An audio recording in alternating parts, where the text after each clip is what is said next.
sholat rawatib, sholat sunat, dan dia menyertai amal yang wajib.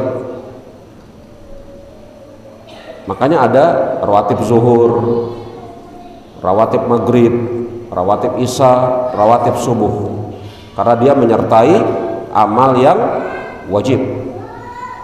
Maka hukum asal dari sholat rawatib adalah dipercepat, ya enggak? Hukum asal dari sholat rawatib dipercepat.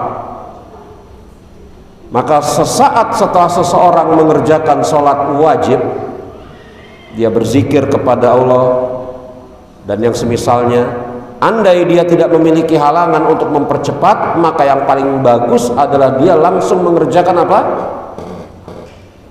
Ba'diyah, iya kan? Yakni dia langsung pulang ke rumah kerjakan ba'diyah gitu loh. Karena tempat sholat rawatib yang paling utama di mana? Di rumah. Sholat jemaah di masjid. Setelah itu berzikir, berdoa, berbicara sebentar dengan teman-teman, langsung pulang. Sampai rumah, itulah tempat sholat rawatib yang paling utama secara amkaniyah, yang insya Allah akan kita bahas pada fasal-fasal yang berikutnya. Betul? Maka sampai rumah langsung tegakkan sholat rawatib, jangan ditunda. Jangan ditunda, antar dululah, nonton dulu. Kalau tidak berhajat, jangan ditunda dengan makan malam dulu lah, langsung. Begitu ya, langsung.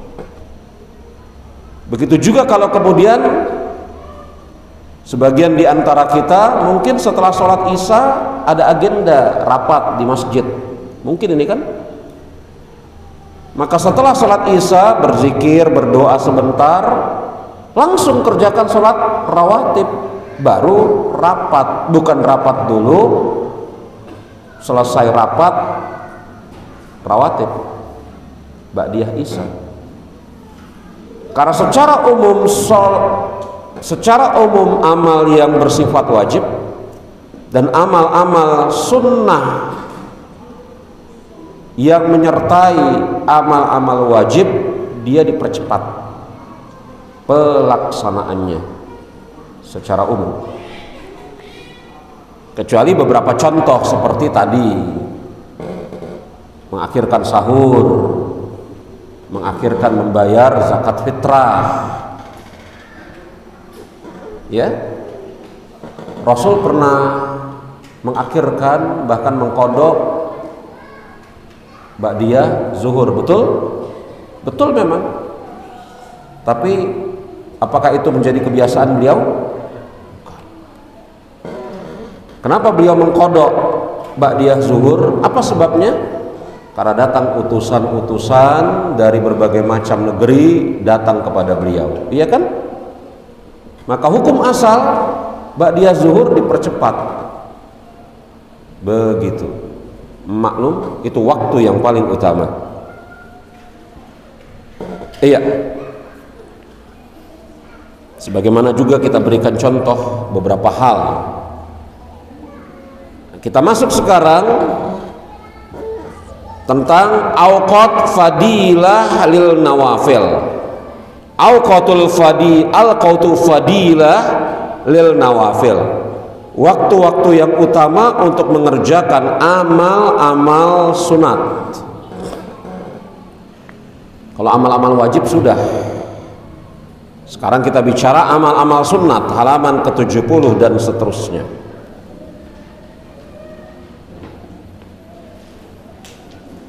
Ditinjau dari jenis amal-amal sunat, itu beraneka ragam, ya. Anan nawafil ibadat ajnath mutaaddidah. Anda bisa lihat halaman ke-70, bahwasanya amal-amal ibadah yang sunat secara jenis itu beraneka ragam. Semisal sholat sunat di sini ya, puasa, sedekah, qiraah, zikir, doa, dan yang lainnya dari segala macam bentuk amal-amal sunat. bukan amal-amal wajib. Kalau amal-amal wajib dikerjakan pada waktunya, ya enggak? Yang paling utama dikerjakan di awal waktu, ya enggak? Begitu juga amal-amal sunat yang menyertai amal-amal wajib, telah kita bahas tadi ya.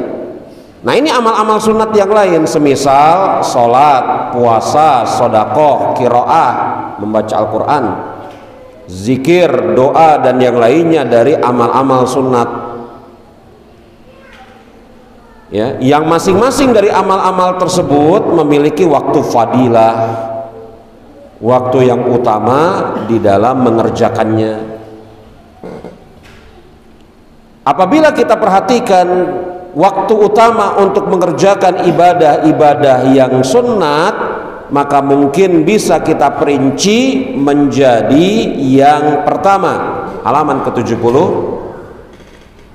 nau awal makana muqayyadan biwakti makhsus au bihali makhsus au bihali makhsusah. Yang pertama, amal-amal sunat tersebut terikat dengan waktu yang khusus atau keadaan yang khusus.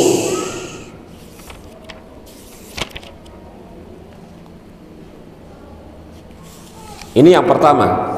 Misal apa? Qiyamul lail atau sholat witir.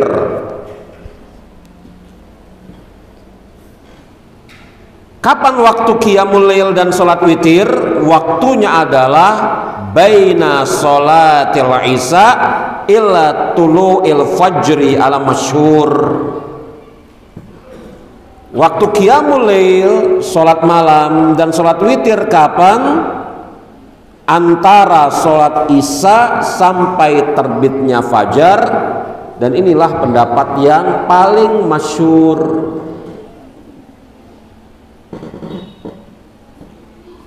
Ya, semisal juga sunnah ratibah, sholat rawatib, ada waktunya ya sholat rawatib ya, ada waktunya. Yang namanya qobliyah sebelum, ba'diyah sesudah sholat itu sendiri. Kalau qobliyah zuhur sebelum sholat zuhur, setelah masuk waktu zuhur sebelum sholat zuhur. Ba'diyah yang paling bagus adalah sesaat setelah sholat zuhur. Menundanya kehilangan fadilah. Tapi bolehkah ba'diyah zuhur di waktu asar? Hukum asalnya nggak boleh, iya kan? Hukum asalnya nggak boleh. Kenapa nggak ba'diyah zuhur? Nanti ajalah di waktu asar. Nggak boleh hukum asalnya. Memang betul Rasul pernah mengkodok ba'diyah zuhur di waktu asar, betul. Tapi itu kan karena ada suatu alasan ya. Semisal sunnah ratibah atau sholat duha, antum bisa lihat sholat duha muqayyadah biwaqtiha. Sholat duha ini diikat waktunya. Saya mau sholat duha sekarang lah, nggak bisa sholat duha sekarang. Ini bukan waktu duha. Sholat duha waktunya kapan? Dikatakan oleh Syekh minal khurujil waqtin nahyi ba'dal isyraq ila qabiliz zawal. Sholat duha itu adalah ketika keluar dari waktu larangan sesaat setelah isyraq sampai sesaat sebelum zawal, matahari tergelincir. Ini waktu sholat duha. Begitu juga zikir pagi dan petang, diikat waktunya zikir pagi dan petang. Dan ini semuanya amal-amal sunnat. Yang amal-amal sunnat tersebut muqayyadan biwakti maksus au bihali maksusah. Amal-amal sunat tersebut diikat dengan waktu pelaksanaan yang khusus atau diikat dengan keadaan yang khusus. Maka yang paling utama pada waktu dan keadaan tersebut kita ngapain? Ayo. Yang paling utama pada waktu dan keadaan tersebut kita ngapain? Ayo. Ngapain kita? Pada waktu duha yang paling utama kita ngapain? Sholat duha itu. Kok antum bingung jawabnya? Kenapa bingung sih ikhwan?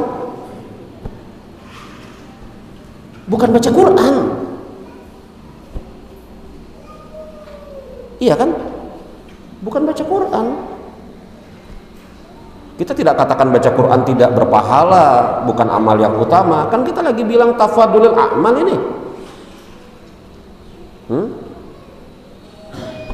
Pada saat pagi dan petang, yang paling utama zikir pagi dan petang, itu yang paling utama di antaranya. Makanya dikatakan di sana halaman 71, wa afdal a'mal fi hazihil awqat wal ahwal. Antum ketemu 1 2 3 4 baris dari atas. Wa afdalul a'mal fi hazihil awqat wal ahwal huwa istisghal bil masyru' fiha dunal istisghal bi ghairiha minal a'mal mutlaqah allati la tuqayyid bil waqti aw hal. Ketemu yang saya baca? Ya, halaman 71 4 baris dari atas. Wa afdal, dan yang paling utama dan amal yang paling utama di dalam waktu dan keadaan tersebut, yakni waktu duha, sesaat sebelum ditegakkan iqamah sholat 5 waktu, ya kan? Yang paling utama adalah apa? Istisghal bil masyru' fiha, mengerjakan apa yang disyariatkan di dalamnya.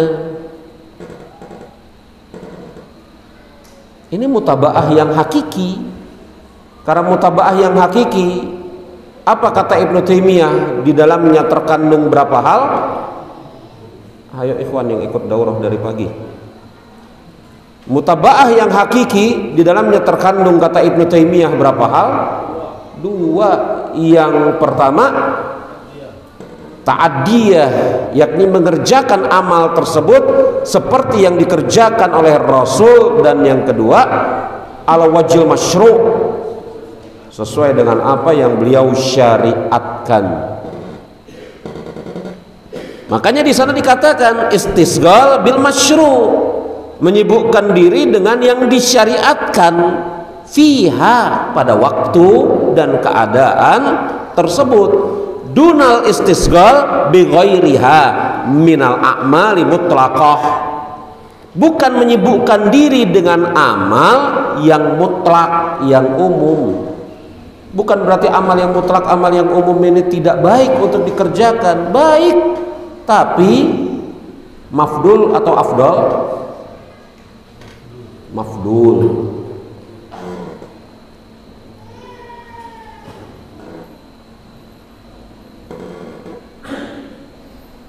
Amal-amal yang mutlak pada hal dan waktu tersebut mafdul atau afdal? Mafdul. Yang afdal apa? Yang masyru' fiha, yang disyariatkan dikerjakan pada waktu dan hal keadaan tersebut. Iya kan? Maklum ya? Itu masyru'nya di sana.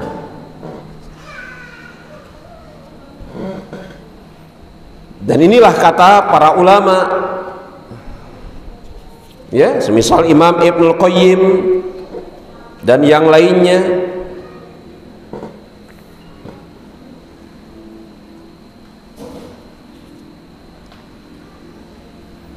Kemudian kalau yang pertama tadi amal sunnat yang makana muqayyadan bil waqti makhsus au bihalil makhsusah,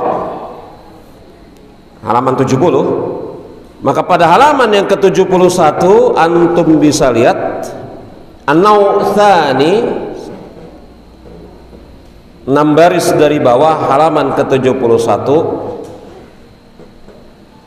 yakni amal-amal yang dapat dikerjakan pada sebagian waktu dan amal tersebut bersifat istihbab, sunat, amal sunat yang bisa dikerjakan pada sebagian waktu, yakni tidak terikat dengan waktu tertentu.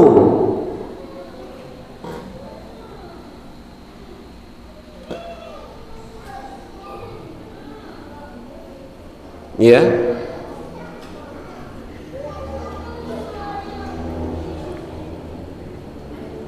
misalnya sholat sunat mutlak, contoh halaman ke-71 2 baris dari bawah, wa min zalika sholat mutlaqah. Kalau pada saat sholat, saya ulangi, pada saat azan subuh telah berkumandang dan masuk waktu subuh, belum ditegakkan sholat subuh, maka yang paling afdol mengerjakan amal di sana apa? Sholat qobliyah subuh. Ya gak? Karena dia rotibah,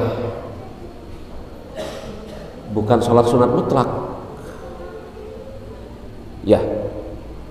Nah, sholat sunat mutlak, ini contoh nih, kapan paling utama dikerjakan? Sholat sunat mutlak kapan paling utama dikerjakan?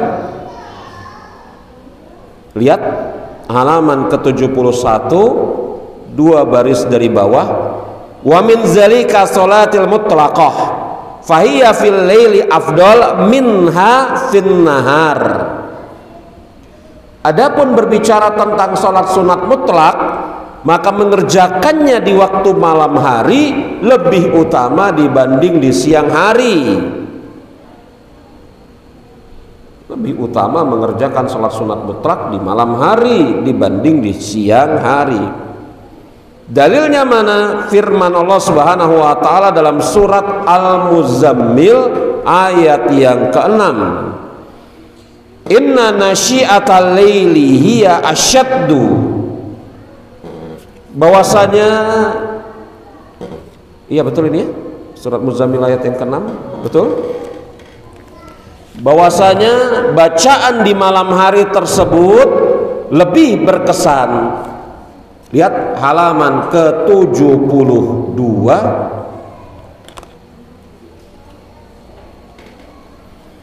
qala ad-Dhahhak, berkata Imam ad-Dhahhak, ad-Dhahhak bin Muzahim, seorang imam dari kalangan tabi'in, beliau mengatakan asyaddu wat'a qira'atil Qur'an bil lail athbata minhu bin nahar. Membaca Al-Quran di malam hari itu lebih berkesan dibanding membaca Al-Quran di siang hari. Dan kata Imam Ibnu Katsir rahimahullahu taala, yang dimaksud di sini, lihat ucapan Imam Ibnu Katsir 1 2 3 4 5 6, 5 baris dari atas. Apa kata Imam Ibnu Katsir rahimahullahu taala? Beliau mengatakan fi ada qiraati wa tafhihima min qiyam nahar. Membaca Al-Quran di malam hari dan usaha untuk memahaminya di malam hari itu lebih baik daripada menegakkannya di siang hari. Lihat ada lafaz qiyam di sana, betul? Maka yang dimaksud membaca Al-Quran dan memahaminya ini qiyam fil lail. Karena Imam Ibnu Katsir mengatakan min qiyamin nahar. Dikatakan di sana oleh Abdullah bin Mas'ud radhiyallahu anhu, fadlu sholatil lail ala sholatin nahar kafadli shadaqati sir ala shadaqati alaniyah.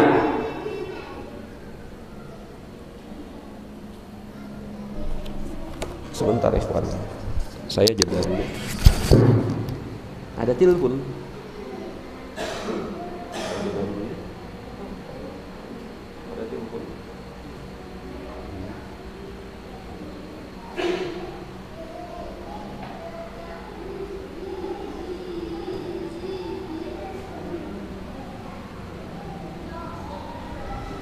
Biar.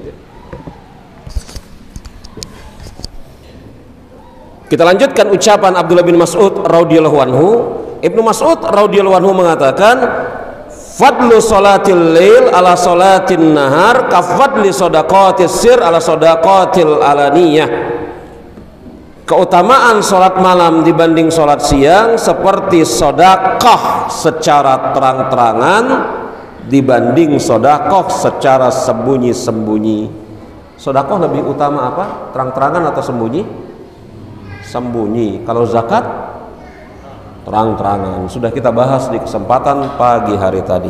Apa yang dimaksud oleh Ibnu Mas'ud di sini? Salat apa? Salat malam. Ya. Salat malam. Iya. Contohnya diantaranya adalah istighfar. Istighfar kan boleh dikerjakan kapan saja. Boleh seseorang beristighfar di pagi hari? Boleh. Di siang hari? Boleh. Di malam hari?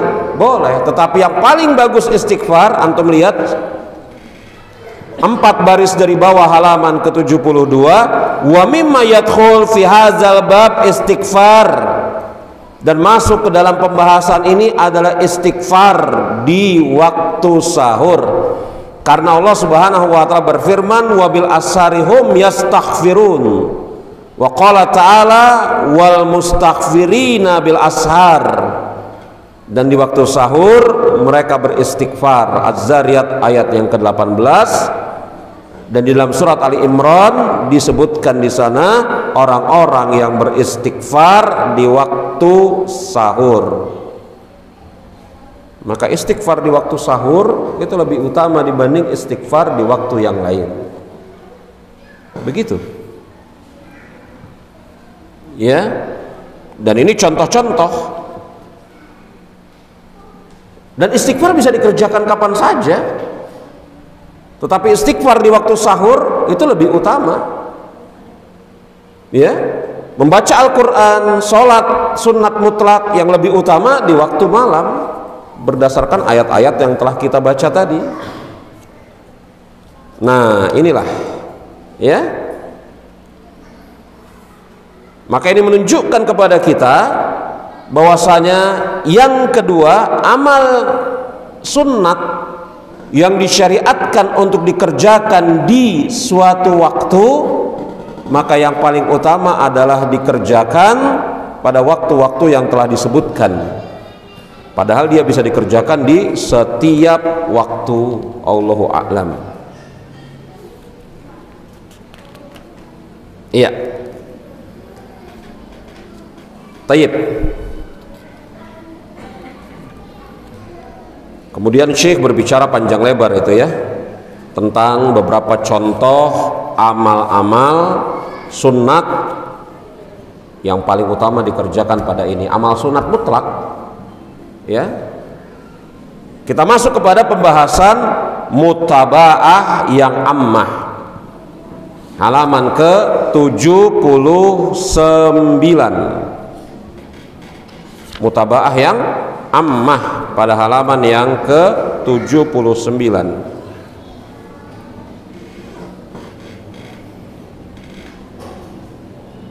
Apa yang dimaksud mutaba'ah ammah? Fahiyya mutaba'ah kamilah lihaddi Nabi sallallahu alaihi wasallam am fi kulli wa ahwalihi wa babiha wasi'an jiddan. Adapun mutaba'ah yang umum, apa yang dimaksud? adalah mengikuti petunjuk Rasulullah Shallallahu Alaihi Wasallam secara sempurna dalam setiap aspeknya. Dan pembahasan ini adalah pembahasan yang sangat luas.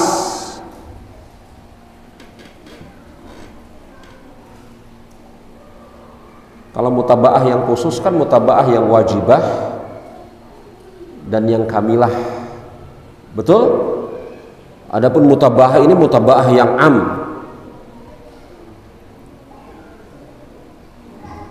Ya. Dan Syekh mengatakan ini adalah perkara yang sangat luas, yang sulit bagi kita akan mengalami kesulitan untuk membatasi pembicaraannya, karena mutabaah umum ini adalah hakikat pelaksanaan syariat seluruhnya. Wa haqiqatuha imtithal syara' kulli. Karena hakikat dari mutabaah umum ini adalah mengerjakan syariat seluruhnya.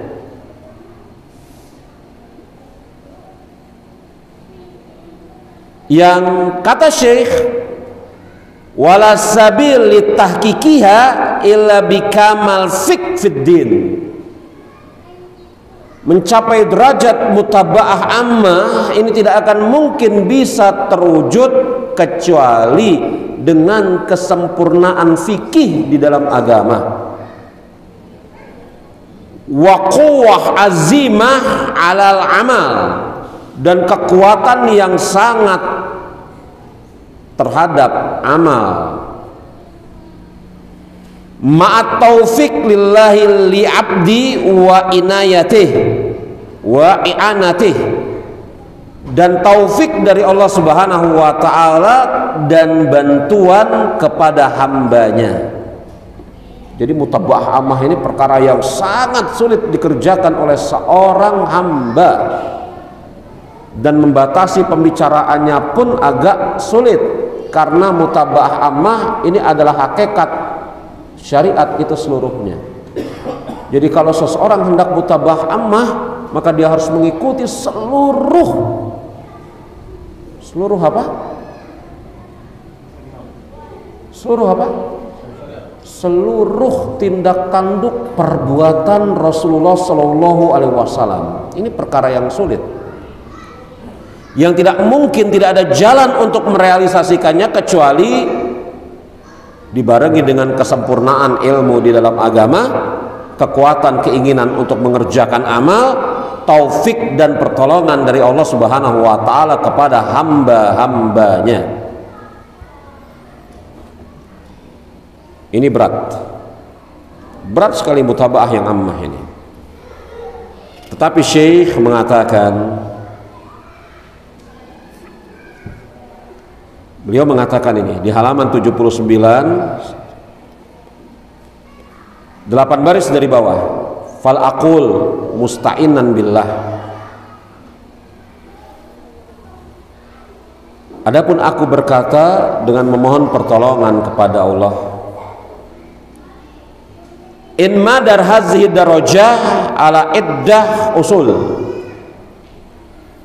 Mutabaah umum ini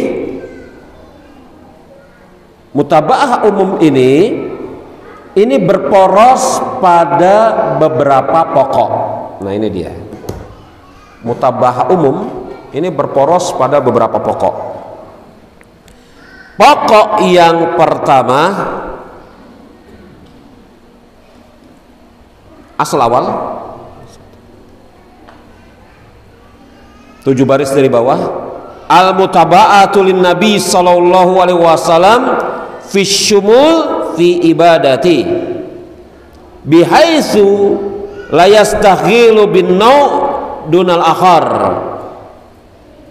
Yang pertama, mutabaah umum ini bisa tercapai atau berporos pada apa? Mengikuti Nabi Sallallahu Alaihi Wasallam dalam berbagai macam cabang ibadah.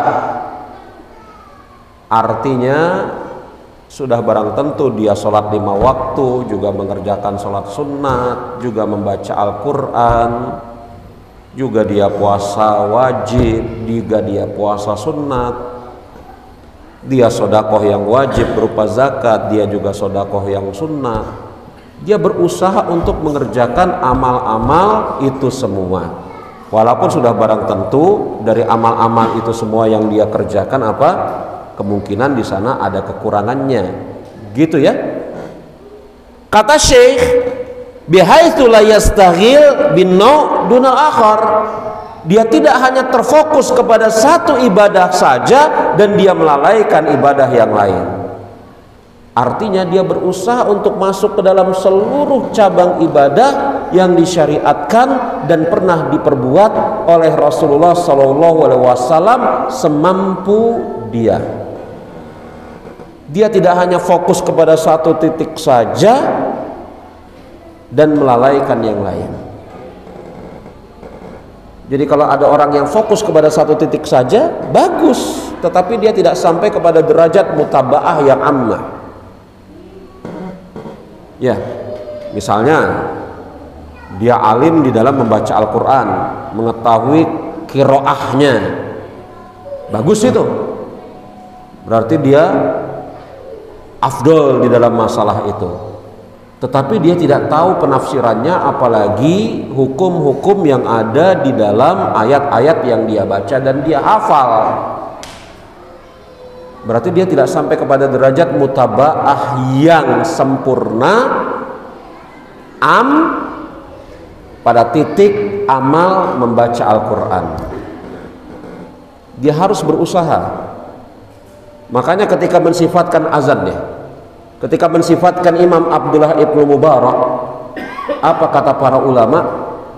Ibnu Mubarak ini memiliki seluruh keutamaan kecuali satu. Apa keutamaan yang tidak dimiliki oleh Abdullah ibnu Mubarak? Dia bukan sahabat. Artinya seluruh pintu kebaikan dimasuki oleh Abdullah ibnu Mubarak. Kita jeda terlebih dahulu dengan azan, karena waktu azan, afdolnya azan atau taklim fi waktiha azan. Assalamualaikum warahmatullahi wabarakatuh.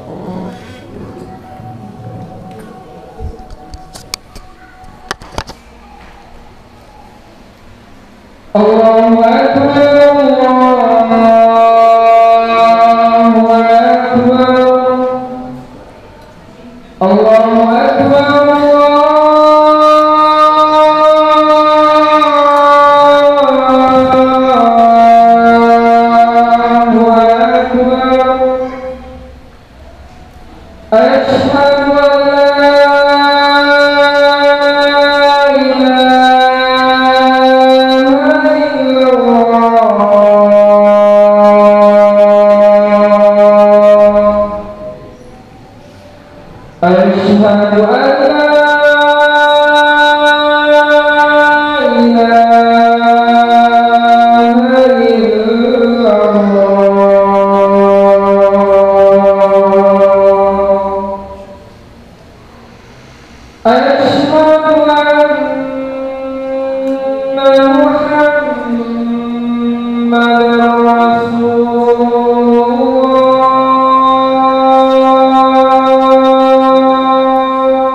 حي على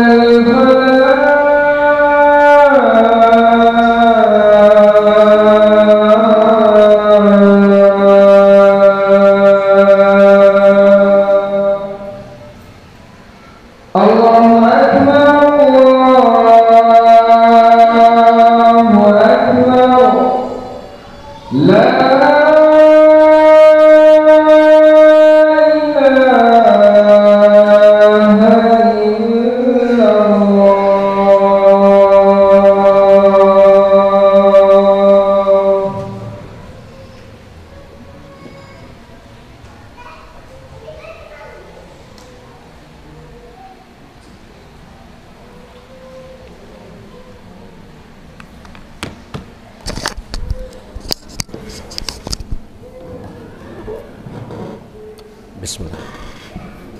Kita lanjutkan pembahasan kita. Kita sedang membahas mutaba'ah ammah. Yang dimaksud mutaba'ah ammah ini adalah seorang hamba berusaha mengikuti petunjuk Rasulullah SAW secara sempurna dalam berbagai macam sisi kehidupan beliau. Dan ini bukan perkara yang mudah, sulit untuk direalisasikan, karena sudah barang tentu seseorang yang hendak mengikuti Rasulullah secara sempurna, dia harus memiliki pemahaman yang baik di dalam agama, kekuatan yang amat sangat untuk beramal. Bersamaan dengan itu dia mendapatkan taufik dari Allah Subhanahu wa taala dan pertolongan dari Allah Subhanahu wa taala. Tetapi apabila dicermati petunjuk Rasulullah sallallahu alaihi wasallam terkait dengan mutaba'ah ammah, maka di sana berporos kepada beberapa poros. Yang pertama, ketika seseorang hamba hendak mutaba'ah secara ammah kepada Rasulullah, maka dia berusaha untuk mengerjakan berbagai macam ibadah yang memang disyariatkan, tidak terfokus kepada satu ibadah dan dia melalaikan ibadah yang lain. Bal yajmi baina kulli anwa'il ibadat, bahkan dia mengumpulkan dari seluruh nau ibadah. Ketika saya sebut nau, paham ya, jenis-jenis ibadah. Jadi seluruh jenis ibadah dia pernah mengerjakannya, walaupun mungkin hanya sekali, pernah. Wa yadrib bis-sahmi ma'a kulli ta'ifati min ashabit ta'at, dan dia masuk dan memiliki saham ketaatan, dan dia masuk dan memiliki saham di dalam seluruh kelompok dari kelompok-kelompok yang suka berbuat ketaatan. Contohnya seperti yang saya sebutkan tadi, Imam Abdullah ibn Mubarak, seluruh ketaatan dia masuki. Hanya satu ketaatan yang dia tidak bisa mendapatkannya dan tidak juga mampu dia masuki, yakni dia bukan sahabat Rasulullah Shallallahu Alaihi Wasallam. Makanya berkata Imam Ibnul Qayyim al-Jauziyah rahimahullahu taala, ya, Imam Ibnul Qayyim al-Jauziyah rahimahullahu taala berkata, lihat halaman yang terakhir dari halaman ke-79, ketika beliau mensifati ahli ibadah yang sesungguhnya, ahli ibadah yang mutlak, bukan ahli ibadah yang bersifat sebagiannya saja, bukan ahli ibadah yang separuh-separuh, tetapi orang yang memang betul-betul layak mutlak disebut sebagai ahli ibadah. Apa kata Imam Ibnul Qayyim? Beliau mengatakan, wasahibul ta'abbud mutlak laisa lahu ghard fit ta'abbud bi'ainihi yu'tharuhu ala ghairi bal arduhu tattabi'u mardatillahi ta'ala aina kanat. Kata Imam Ibnu Qayyim Jauziyah rahimahullahu taala, ketika beliau mensifati ahli ibadah mutlak, beliau mengatakan orang-orang yang melakukan penghambaan kepada Allah Subhanahu wa taala secara umum, tidaklah dia memiliki tujuan kecuali mengikuti keridhaan Allah Subhanahu wa taala di mana saja. Aina kanat, ya, tattabi mardatillahi ta'ala, aina kanat, yang menjadi tujuan dia adalah mencari keridhaan Allah Subhanahu wa taala, aina kanat, di mana saja. Famadar ta'abbuduhu 'alaiha, maka poros dari perbuatannya adalah beribadah kepada Allah. Fahuwa la yazal mutankilan fi manazil ubudiyah. Betul. Fahuwa la yazal muntakilan fi manazil ubudiyah, dan senantiasa dia berada di dalam kedudukan ubudiyah. Kullama rufi'at lahu manzilata amal ala sir ilaihi wa istighal bilaha tayalut lahu manzilatul ukhra. Ketika dia bergeser atau bergerak dari satu ketaatan, maka dia menyibukkan dengan ketaatan yang lain. Saya singkat ucapan Imam Ibnu Qayyim. Fa inna ra'aitul ulama ra'aituhu ma'ahum. Lihat ini, baca 1 2 3 4 baris dari atas. Fa in ra'aitul ulama ra'aitahu ma'ahum. Jika engkau melihat rombongan ulama, engkau melihat dia bersama mereka. Ketemu yang saya baca nih ya. Fa in ra'aita ulama ra'aitahu ma'ahum. Apabila engkau melihat rombongan ulama, maka engkau melihat dia bersama mereka. Baik dia ulama atau dia seseorang yang sedang berusaha mengambil faidah dari para ulama. Wa in ra'aital ibad ra'aitahu ma'ahum. Jika engkau melihat rombongan ahli ibadah, engkau lagi-lagi melihat dia bersama mereka.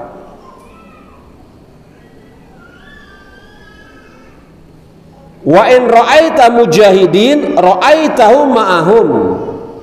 Jika engkau melihat rombongan orang-orang mujahidin, lagi-lagi engkau lihat dia bersama mereka. Wa in ra'aita zakirin ra'aitahu ma'ahum. Jika engkau melihat orang-orang yang sibuk berzikir, lagi-lagi engkau lihat dia bersama mereka. Wa in ra'aita mutasaddiqin ra'aitahu ma'ahum. Jika engkau melihat orang-orang yang gemar bersedekah, lagi-lagi engkau lihat dia bersama mereka.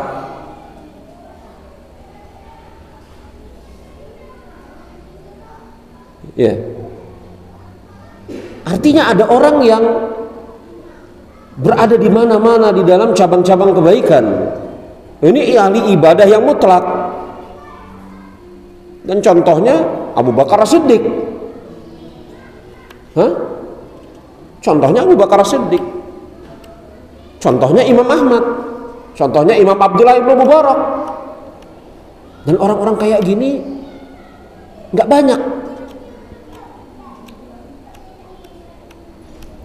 Iya, ada sebagian di antara kita berilmu tapi bukan mujahid. Ada sebagian di antara kita yang diberikan kelapangan harta, mutasaddiqin, betul? Tetapi si fulan yang berilmu itu bukan mutasaddiqin. Untuk menjadi orang yang seperti ini, kata Imam Ibnu Qayyim, apabila engkau melihat ulama, dia ada bersama mereka. Apabila engkau melihat ahli ibadah, dia juga bersama mereka. Apabila engkau melihat orang-orang yang berjihad, lagi-lagi dia bersama mereka. Apabila engkau melihat orang yang suka berzikir, lagi-lagi engkau lihat bersama mereka. Apabila engkau melihat orang-orang yang suka bersedekah, lagi-lagi engkau melihat dia bersama mereka. Jadi kalau dipanjangin kan panjang ini. Hah? Iya kan? Misalnya, apabila engkau melihat orang-orang yang sedang menuntut ilmu, dia bersama mereka. Bisa kita panjangin panjang-panjang kan? Ya enggak?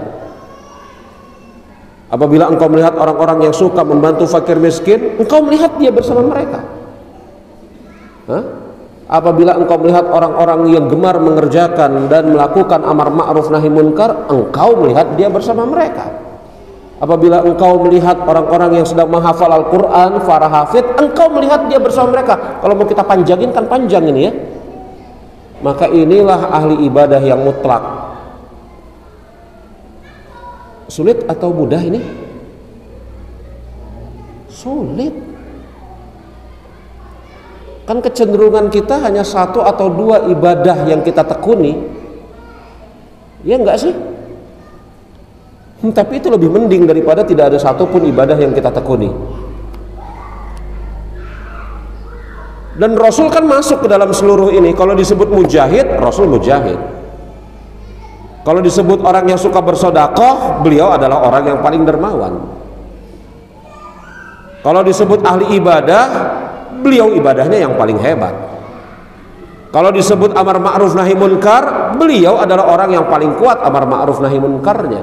Jadi kalau hendak mengikuti Rasul, mutaba'ah ammah kepada Rasul secara mutlak bukan perkara mudah. Sedikit orang-orang yang seperti itu.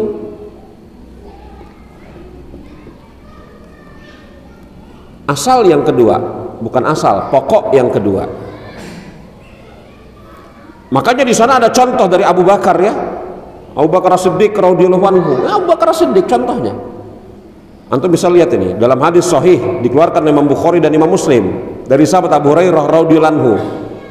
Rasulullah SAW bersabda, "Man anfaqa zaujaini min asya'i fi sabilillah du'iya min abwabil jannah." Ya Abdullah, hadza khair. Faman kana min ahli salati du'iya min babi salati, wa man kana min ahlil jihati du'iya min babil jihad, wa man kana min ahlil sadaqati du'iya min babi sadaqah, wa man kana min ahli siyam du'iya min babi siyam wa bi babir rayyan. Siapa yang berinfak dua pasang, zaujain ini berinfak dua pasang atau dua jenis fisabilillah, maka akan dipanggil dari satu pintu surga. Wahai hamba Allah, ini adalah baik, masuklah kalian ke dalamnya.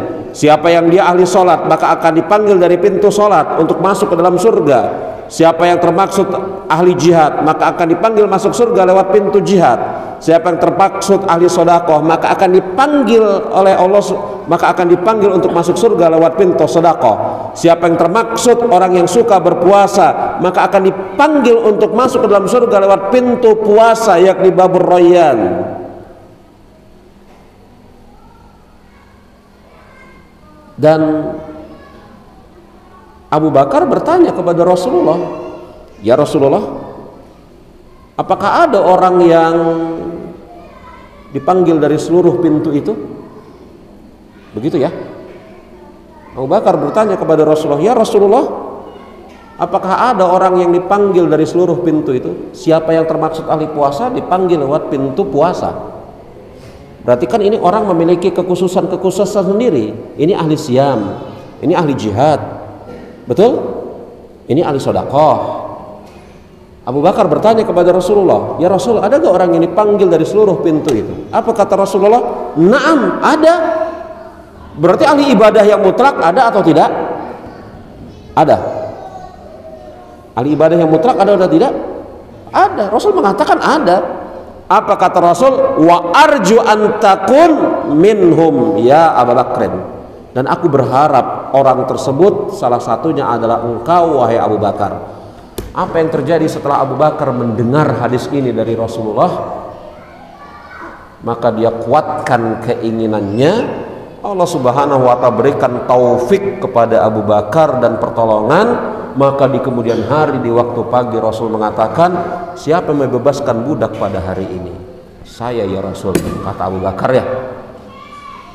Siapa yang semalam salat malam? Saya. Yang menjenguk orang sakit? Saya. Yang berinfak? Saya.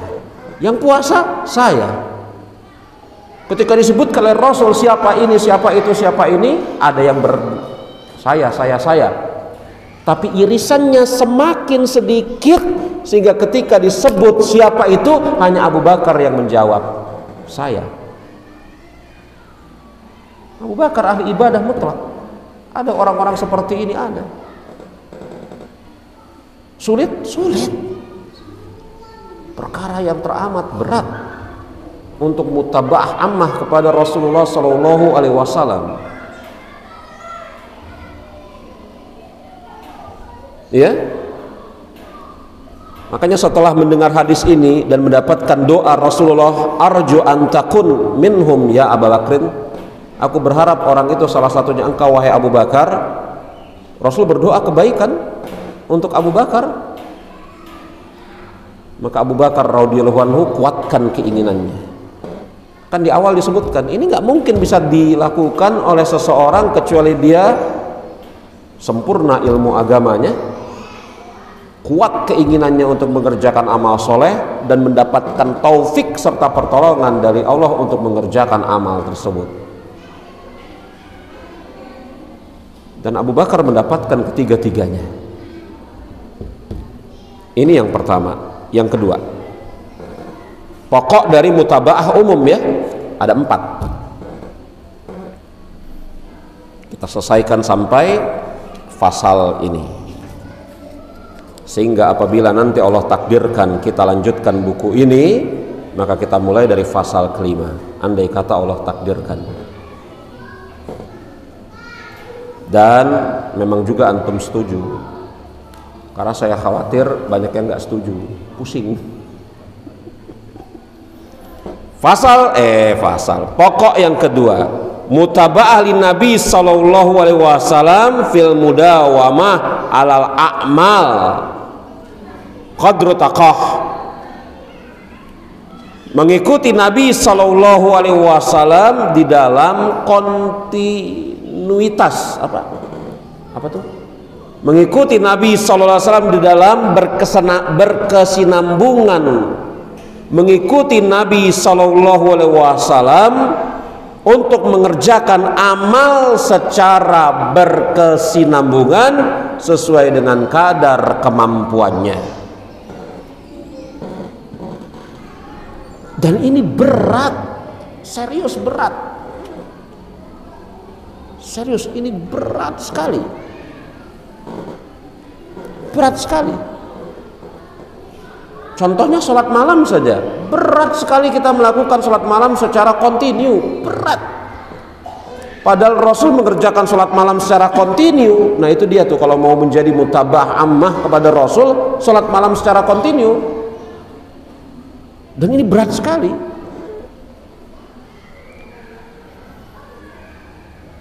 Makanya jemaah rahimani wa rahimakumullah, ya, Rasul pernah ditanya tentang amal apa yang paling dicintai oleh Allah Subhanahu wa taala. Sudah barang tentu amal yang paling dicintai oleh Allah ini menunjukkan keutamaan amal tersebut atau keutamaan sifat dari amal tersebut. Rasul mengatakan amal yang paling dicintai oleh Allah Subhanahu wa taala adalah yang dikerjakan secara terus-menerus berkesinambungan walaupun sedikit. Dan ini berat jemaah, serius berat sekali. Saya merasakannya, mungkin Anda juga merasakannya, berat sekali. Membiasakan untuk bersedekah setiap hari 1.000 rupiah itu berat sekali. Bukannya kita nggak punya uang 1.000 rupiah. Membiasakan diri untuk sholat malam walaupun hanya 3 rakaat berat sekali. Bukan berarti sholat malam 3 rakaat itu menyita waktu kita sepanjang malam. 3 rakaat berapa? 15 menit paling ya. Tapi berat sekali. Kan 3 rakaat itu qol betul, dikit banget 3 rakaat dibanding yang lain. Iya.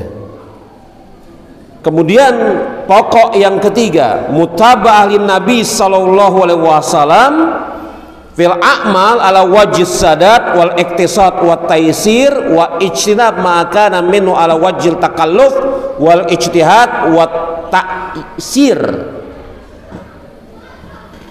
Mengikuti Nabi sallallahu alaihi wasallam di dalam beramal dari sisi pertengahan dan bersikap sederhana dan berusaha mengambil yang termudah. Iktisad itu pertengahan, sadat itu sederhana, lurus, taisir mengambil yang mudah, dan menjauhkan diri dari takalluf, membebani diri, atau ijtihad, menyusahkan diri, atau taksir, atau mengambil yang sulit. Ini jalan yang Rasul tempuh. Ini jalan yang Rasul tempuh.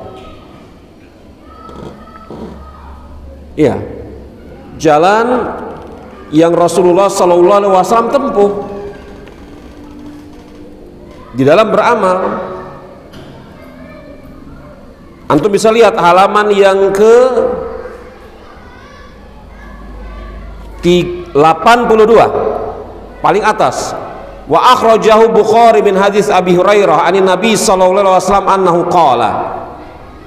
Dikeluarkan oleh Imam Bukhari dari hadis Abu Hurairah radhiyallahu anhu bahwasanya Rasulullah sallallahu alaihi wasallam bersabda, "Inna din yusrun walan yasadda dina ahadun ila ghalabah fasaddu wa qaribu wa abshiru wasta'inu bil ghadawati wa ruhati syai'in wa min daljah atau wa min duljah."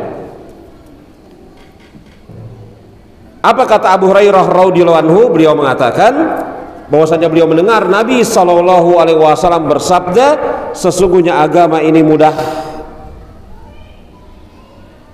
dan tidaklah seseorang mempersulit keadaan dirinya melainkan akan terkalahkan. Fasaddu, bersikaplah yang lurus, wa qaribu,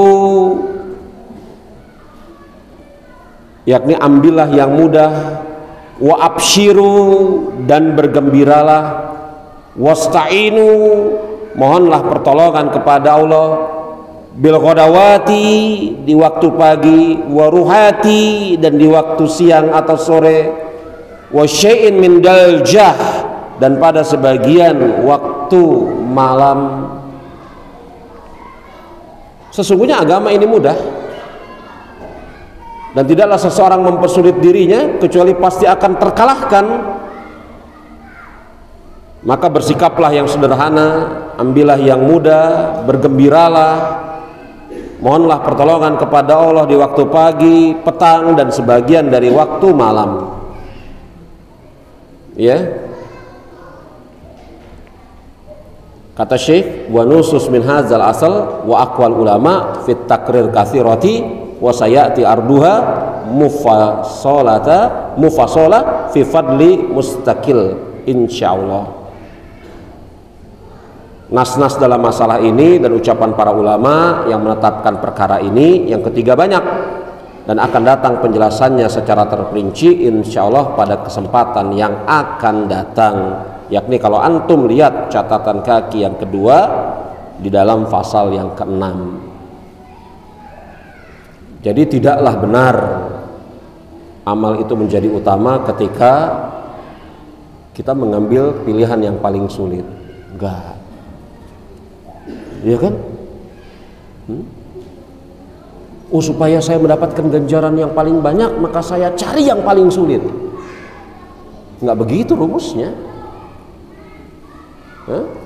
Kalau ada pilihan yang paling mudah, Rasul memilih yang paling mudah selama yang paling mudah itu tidak apa? bukan merupakan maksiat kepada Allah. Kan begitu. Ngapain pilih yang sulit-sulit? Pilih yang mudah, selama yang mudah itu tidak bermaksiat. Asal yang keempat, ya, al-mutaba'atu lin Nabi sallallahu alaihi wasallam fil mawazinati bainal huquq bihaitsu la yastaghilul bil huquq 'alal hisab akhar bal yakum bi ta'addiyati lil huquqi kullaha wa i'ta kullu dzil haqqahu. Poros ketiga dari mutaba'ah ammah, poros keempat dari mutaba'ah ammah kepada Rasulullah sallallahu alaihi wasallam adalah muwazanah, seimbang di dalam memperhatikan hak-hak, tidak tersibukkan fokus pada satu hak tapi melalaikan hak yang lain. Enggak begitu. Iya. Ada sebagian orang yang fokus terhadap satu hak. Anak dan istri saya berhak untuk mendapatkan kehidupan yang layak. Betul gak itu? Betul? Dia fokus kepada satu hak itu. Kemudian dia melupakan hak yang lain. Hak apa? Hak Allah. Allah tidak diibadahi, dia lupa sholat. Ini kebodohan. Hak makhluk itu di bawah hak Allah. Betul? Atau kemudian dia fokus mencari nafkah, tujuannya adalah untuk menghidupi anak dan istrinya, tapi dia lupa hak atas dirinya sendiri. Apa contohnya? Kalau itu hak Allah, kalau sholat hak Allah, itu kebodohan ya. Ya Allah maha tahu lah kalau saya nggak sholat, saya lagi cari rezeki untuk anak dan istri saya, ini kan amanah dari Allah juga. Ini bodoh. Nggak usah Anda kasih tahu, Allah tahu. Hak Allah, hak Khalik didahulukan daripada hak makhluk. Telah kita bahas semalam. Betul? Betul ya? Nah sekarang ini sama-sama makhluk, kasusnya sama. Ada seorang kepala keluarga banting tulang, peras keringat, mencari nafkah demi memenuhi hak anak istrinya, tetapi dia melalaikan hak makhluk yang lain. Contohnya apa? Dia sampai begadang-gadang, nggak tidur-tidur untuk mengerjakan pekerjaan tertentu. Itu kan dia melalaikan hak atas dirinya sendiri. Betul? Padahal kata Salman Al-Farisi kepada Abu Darda, apa kata Salman?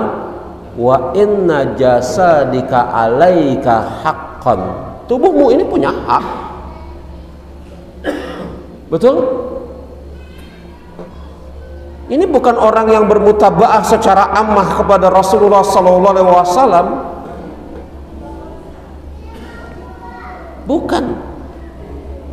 Orang yang mutaba'ah secara ammah kepada Rasulullah sallallahu alaihi wasallam, sebenarnya kalimat yang saya pergunakan ini mubazir ya, mutaba'ah itu kepada Rasul, tapi supaya antum jelas lah ya.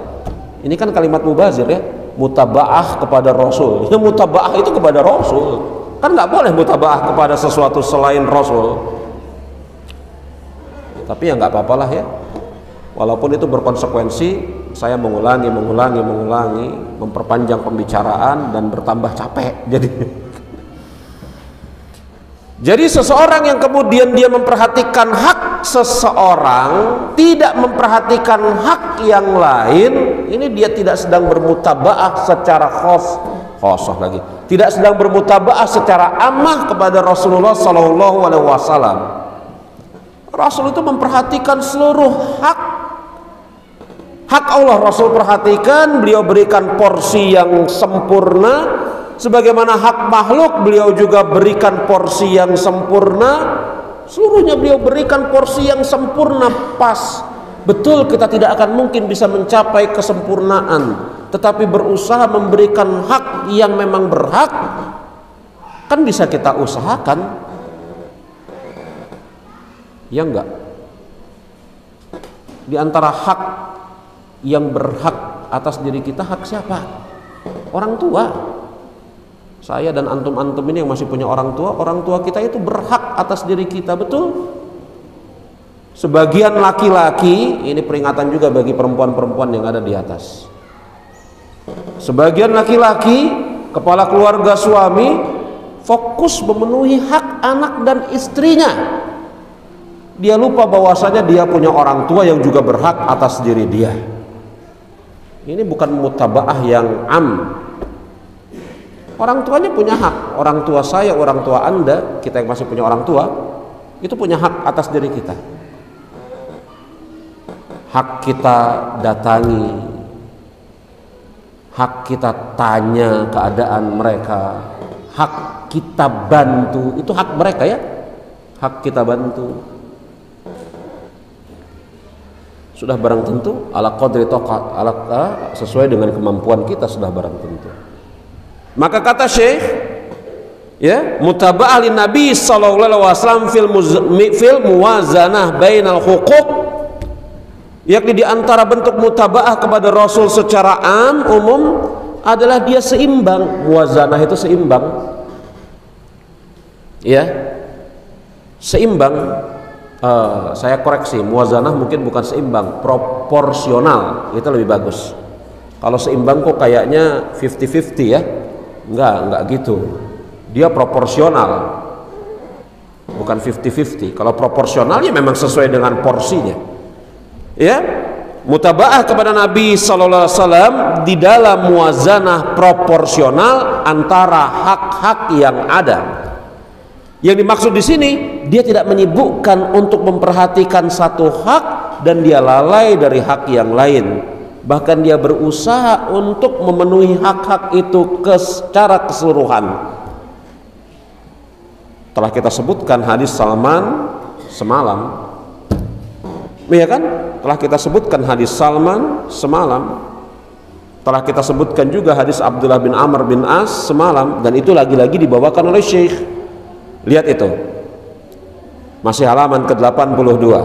Wa fi sahihaini anin Nabi sallallahu alaihi wasallam qala li Abdullah bin Amr bin As radhiyallahu anhuma inna li jasadika alaika haqqan wa inna li ainika alaika haqqan, dan seterusnya. Hadis Salman kepada Abu Darda.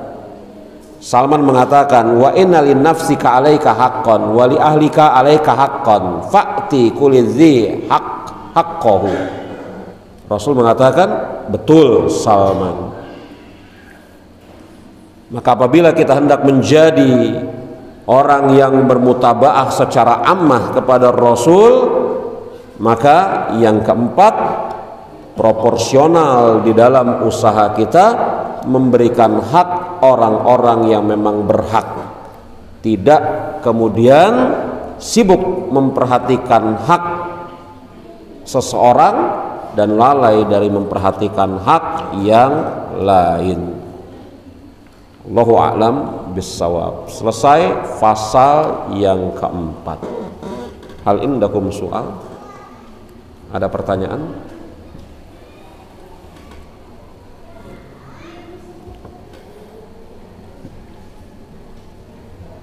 Ada pertanyaan, ikhwan? Iya, langsung.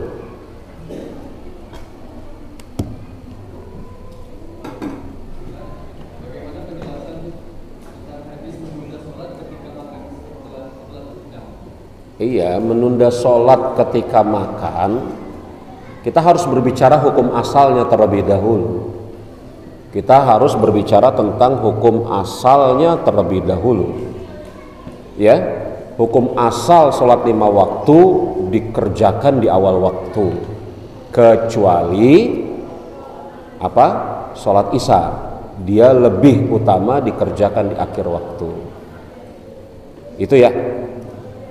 Lalu bagaimana kalau kemudian ada hidangan yang terhidang, makanan, ketika masuk waktu sholat 5 waktu? Maka apakah boleh ditunda mengerjakan sholat 5 waktu, makan terlebih dahulu? Jawabannya boleh. dengan syarat yang pertama memang dia memerlukannya. Kalau dia nggak makan, dia sampai kepada derajat nggak ngerti lagi apa yang dia baca. Atau ketika dia kemudian mau bangun dari sujud, tiba-tiba bukannya bangun tetapi celentang. Sampai kepada derajat itu. Kalau dia tidak berhajat atau bisa ditunda hajatnya, sholat dulu. Dan ini nggak boleh jadi kebiasaan. Ada sebagian orang yang bermain-main dengan dalil-dalil yang modelnya kayak gini. Dalilnya benar, tapi orang itulah yang salah karena mempermainkan dalil. Allahu Akbar, kedengaran azan di masjid. Betul? Ini karena sang suami malas mengerjakan sholat di masjid, bilang sama istrinya, ambil piring, isi nasi, jangan lupa sambelnya, mau makan.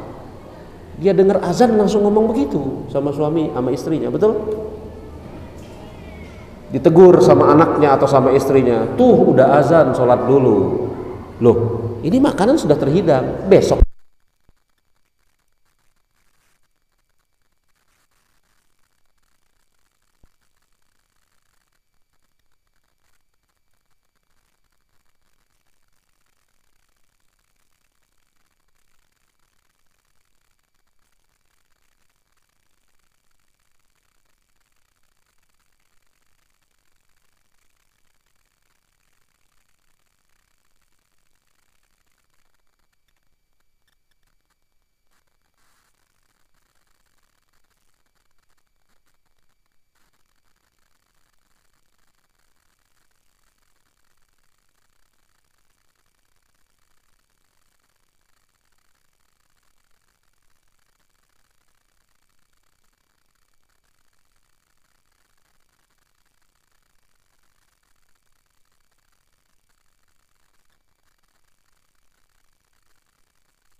Allah Subhanahu wa taala tetapkan sebagai suatu kebaikan dan kita diberikan pemahaman ilmu di dalam masalah ini dan menjadikan kita adalah orang-orang yang berusaha memang mencari sesuatu yang terbaik dari amal-amal soleh, dan Allah kuatkan untuk melakukan itu semua dan Allah maha mampu atas itu.